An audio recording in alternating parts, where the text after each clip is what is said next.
নামাজটা ছাড়েন না, যত পাপ করছেন করেন, আমি বলি নামাজ ছাড়েন না। ইনশাল্লাহ একদিন নামাজই আপনাকে পাপ থেকে বের করে আনবে ইনশাআল্লাহ।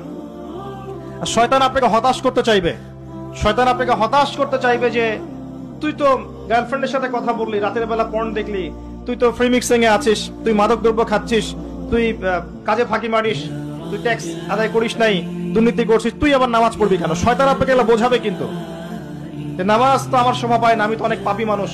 এই ধোকায় পা দিবেন না। আপনি নামাজ কন্টিনিউ করতে থাকেন, ইনশাআল্লাহ আল্লাহ পাক আপনাকে পাপ থেকে বের করে আনবেন ইনশাআল্লাহ। ওই নামাজটা যদি ছেড়ে দেন তাহলে আর কোনো হাতিয়ার বাকি থাকবে না।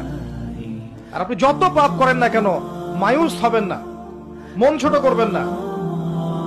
আপনার একটা সেজদা, যে সেজদা আপনি চোখের পানি ঢেলে দিয়েছেন আল্লাহর কাছে, যে আল্লাহ আমার ভুলগুলো তুমি মাফ করে দাও, আমার তওবা তুমি কবুল করো, ইনশাআল্লাহ দেখবেন ওই একটা সেজদা যদি কবুল হয়ে যায় আল্লাহ পাক আপনার সব গুনাহ মাফ করে দিবেন ইনশাআল্লাহ।